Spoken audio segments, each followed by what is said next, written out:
வணக்கம் நேயர்களே. இந்த அம்மா பேசுற பேச்ச நீங்க ஒரு டைம் ஒரே ஒரு நிமிஷம் நின்று கேளுங்களேன். என்னங்கடி 41 குடும்பமும் சேர்ந்தா இளவு கேட்க அவர் உங்களை பார்ப்பாருன்னு பார்த்தா நீங்கள் போறீங்களே. சரி, போனவரே ரைட்டு. வரையில் அவரோட சிறுநீரகம், அதாவது மூத்திரத்தை கொஞ்சம் கொஞ்சம் பாட்டிலில் வாங்கிட்டு வந்து வீட்டுகளில் எல்லாம் தெளிச்சிடுங்க. தெளிச்சு விட்டு அதுக்கப்புறம் அவர் தான் படத்தை வச்சு அவரை வச்சு சாமியாக நினச்சி கும்பிடுங்க.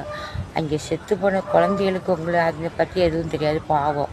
ஆனால் இந்த பெரியவங்களாம் செத்து போனாங்களே, அவங்களோட வயிற்றுச்சலாம் உங்களுக்கு சும்மாவே விடாதுடி. விட்டா அங்கே போய் பனையூர்லேயே போய் நீங்கள் ஓட்டு போட்டுட்டு வந்துடுவீங்க போல இருக்கே. இது பாதிக்கப்பட்ட அந்த 41 உயிர்களையும் கேவலப்படுத்தக்கூடிய ஒரு செயல் தான் இந்த அம்மா பேசியிருக்கு. இது உண்மையிலே ஒரு பெண்ணே கிடையாது அப்படின்னு சொல்லிட்டு தான் நான் நினைப்பேன். ஏன்னு கேட்டிங்கன்னா, அங்கே போன 37 குடும்பம் கிட்டத்தட்ட அவங்க எல்லாத்தையும் கேவலப்படுத்துகிற மாதிரி ஒரு மிகப்பெரிய ஒரு துயரமான ஒரு மோசமான ஒரு சொல்ல வாய் கூசுற அளவுக்கு கேவலமான வார்த்தை என்னவோ அதை நீங்கள் போட்டுக்கோங்க. அது என்னால் முடியல. ஏன்னா நம்ம சேனலில் அந்த மாதிரி கெட்ட வார்த்தைகள் பேசக்கூடாது அப்படிங்கிறத நம்ம சேனலோட ஒரு நோக்கம். இதெல்லாம் பார்த்துட்டு கூட அதாவது ஒரு மனசாட்சின்னு ஒன்று இருந்துச்சுன்னா, ஒரு 200 ரூபாய்க்கோசரம் இப்படியெல்லாம் பேசுகிற வாய் ஒரு 500 ரூபா 1000 ரூபா கொடுத்தா இந்த வாய் என்ன வேணாலும் பேசும், எதை வேணாலும் பேசும் அப்படிங்கிறதுக்கு இதெல்லாம் ஒரு ஆதாரம். அந்த 37 குடும்பங்களை நீ எவ்வளவு கேவலமாக பேசுகிற, அது என்ன ஒரு காரணத்துக்காக அப்படி சொன்னு சொல்லி எனக்கு தெரியல. அது எப்படி பேசுறதுக்கு உனக்கு வாய் வந்துச்சு? அந்த உயிர்களை இழந்துட்டு இருக்கிற அந்த குடும்பங்கள் விஜய் மேலே ஆதரவாக இருக்கிறது ஒரு தப்பா, இல்லை அவர் மேலே ஒரு நம்பிக்கையோட போய் பார்த்தது ஒரு தப்பா, அவங்க கிட்ட பணம் வாங்கின தப்பா? அப்போ தமிழக அரசு கிட்ட கூட தான் 10 லட்சம் ரூபா வாங்கியிருக்கு. இதுக்காக நீ என்ன சொல்லுவ? தமிழ்நாடு அரசு நம்ம வரி பணம் தான் அது, அதை தமிழ்நாடு அரசு எடுத்து கொடுத்துருக்காங்க. அப்போ நீ என்ன சொல்லுவ? அதே வார்த்தை அங்கேயும் சொல்லுவியா? உன்னால சொல்ல முடியுமா? என்னடா ஒரு அநியாயம் வேணாமா? அது மிக கீழ்த்தரமான மிக மோசமான. அதை ஒரு இந்த பெண்ணெல்லாம் அதாவது பாதிக்கப்பட்ட குடும்பங்கள் வீடு பக்கத்து வீடாக இருந்திருக்கும்னு நான் நினைக்கிறேன். ஏன்னு கேட்டிங்கன்னா, என்னடா அது அவங்க வீட்டில் ஒரு சாவு விழுந்துருச்சே, அவங்களுக்கு 30 லட்சம் ரூபா கிட்டத்தட்ட வந்துருச்சே, நம்ம வீட்டில் ஒரு சாவு விழுவலையே, நம்மளுக்கு இப்படி வயிறு எரியுதே, பக்கத்தில் அவங்க காசு பணமாக வாங்கி குவிக்கிறாங்களே, போய் தலைவர் நேரில் பார்த்துட்டு வந்துட்டாங்களே அப்படின்னு சொல்லிட்டு வயிறு எரிஞ்சு அந்த வயிற்றெரிச்சல் அப்படியே வாய் வழியாக புகையாக வருது அந்த பொம்பளைக்கு. உண்மையிலே மிக கேவலமான மிக மோசமான இந்த மாதிரி ஒரு அந்த பாதிக்கப்பட்ட மகளை திட்டவனுங்க ஒவ்வொருத்தனுக்காக நான் சொல்கிறேன். அவன்லாம் உண்மையிலே ஒரு நியாயமான கேவலமான பிறவியாக தான் இருப்பான். அந்த அளவுக்கு மோசமான பிறவி தான் இந்த பொம்பளை. ஏன்னு கேட்டிங்கன்னா, இந்த அம்மா இந்த அம்மா வயசுக்கெல்லாம் நம்ம எதுவும் பேசக்கூடாது. இருந்தாலும் இந்த அம்மா பேசியிருக்கக்கூடிய விஷயங்கள் அந்த மாதிரி விஷயம் பேசியிருக்கு. அது என்னன்னு நீங்களும் பார்த்தீங்க. இதெல்லாம் ரொம்ப தப்பு தானே, இந்த மாதிரி பேசக்கூடாது தானே. இன்னொரு விஷயம் என்னன்னு பார்த்தீங்கன்னா, அந்த பாதிக்கப்பட்ட குடும்பங்களை மட்டும் இந்த அம்மா பேசல, அந்த பாதிக்கப்பட்ட இறந்து போன உயிர்களையும் தவறாக தான் பேசுகிறாங்க. ஏன்னு கேட்டிங்கன்னா, வரக்கூடிய சூழல் இங்கே இல்லை. இப்போ இவங்க போய் பார்த்துட்டு வந்துட்டாங்க, ஆறுதல் ஆயிடுச்சு. இப்போ கிட்டத்தட்ட அந்த மக்களே அவருக்கு சப்போர்ட் பண்ணுறாங்க. என்னவோ அது எலெக்ஷன் வரல பொறுத்து பார்ப்போம், அதுக்கப்புறம் மீதியெல்லாம் பேசிக்குவோம். இப்போ கேஸ் நடந்துட்டு இருக்குது, இப்போ சிபிஐ விசாரிச்சுட்டு இருக்கிறாங்க, கோர்ட்டில் இருக்கு. இப்போ ஏன் இப்படி எந்திரிச்சு ஏன் இப்படி ஒரு நெகட்டிவான ஒரு நரேட் கிரியேட் பண்ணுறீங்கன்னு எனக்கு தெரிய மாட்டேங்குது. ரொம்ப மோசம்பா, இதில் ரொம்ப ரொம்ப ஒஸ்ட்டு. இந்த மாதிரி எல்லாம் நீங்கள்லாம் பேசவே கூடாது. ஏன்னு கேட்டிங்கன்னா, நீயும் அதாவது கல்யாணம் ஆகியிருந்தா உனக்கும் ஒரு வீட்டுக்காரர் இருப்பான், உனக்கும் ஒரு மகனோ மகளோ இருப்பாங்க. அப்படி மகனோ மகளோ இருந்தால் மருமகளோ இருப்பாங்க, அவங்களுக்கு பேர குழந்தைங்க இருப்பாங்க. அவங்க நல்லா இருக்கட்டும், வேணாம் நல்லா சொல்லலை. உன் வீட்டில் இப்படி ஒரு துக்கம் நடந்திருந்தா கண்டிப்பா நீ 30 நாளுக்கு அப்புறம் யாராச்சும் ஒரு 20 லட்ச ரூபா தரம்பா பார்த்துட்டு போ அப்படின்னு சொன்னா நீ போக மாட்டியா? கண்டிப்பா போவ. ஏன்னு கேட்டீங்கன்னா, இந்த காலத்துல உயிர் போயிருச்சு, அதை மீண்டும் கொண்டு கொடுக்க முடியாது.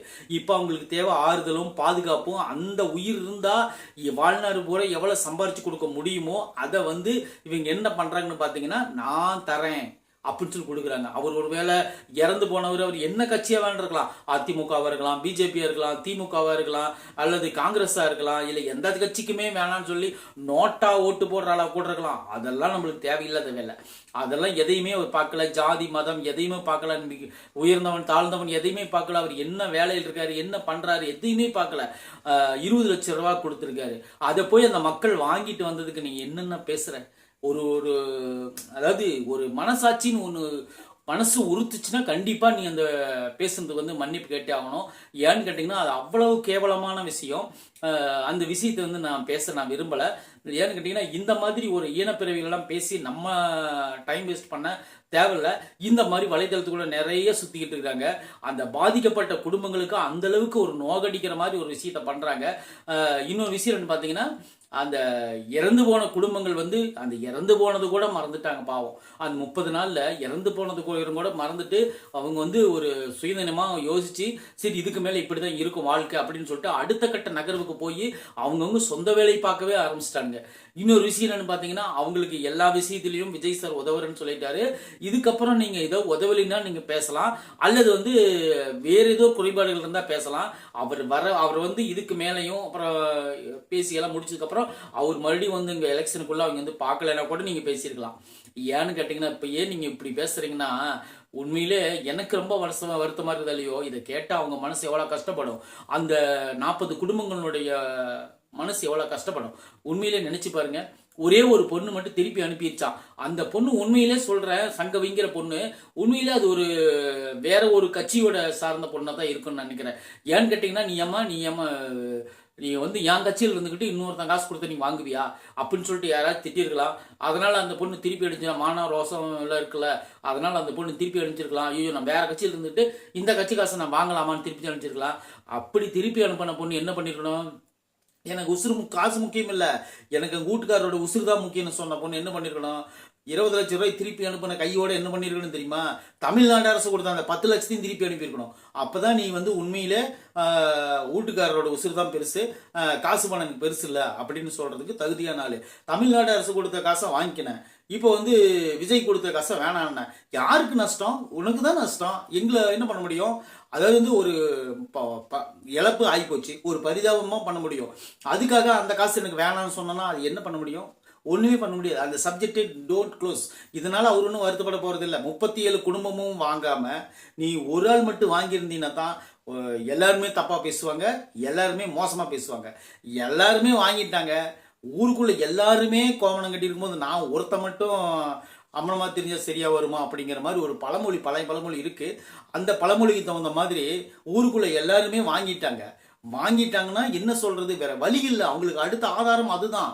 அடுத்தது வந்து நம்ம இழப்பு ஆயிருச்சு, என்ன பண்ண முடியும், ஆயிருச்சு, வேலை முடிஞ்சு போச்சு.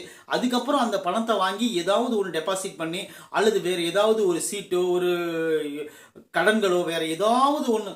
இன்னொரு விஷயம் பார்த்தீங்கன்னா, அவங்க வாங்கின கடன் முதல் கொண்டு விஜய் சார் தனியாக நான் பண்ணிக்கிறேன்ட்டாரு.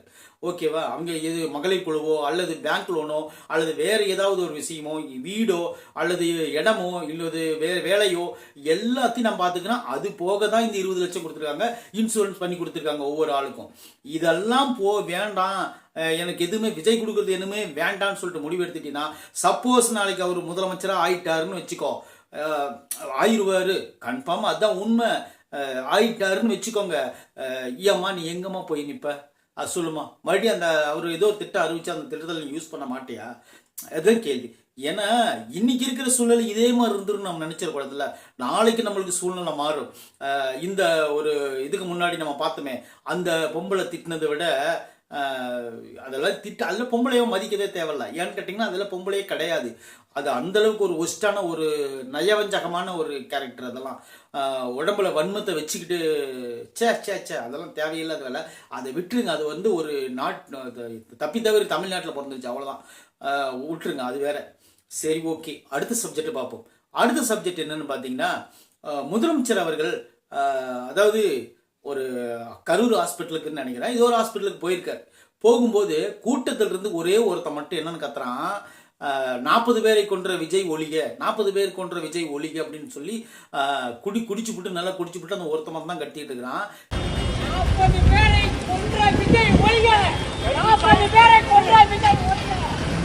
கீழே என்ன நியூஸ் போட்டுட்டு இருக்கானுங்க, முதலமைச்சர் மருத்துவமனைக்கு வரும் பொழுது கூட்டமாக கோஷமிட்ட கரூர் மக்கள்னு போட்டான்.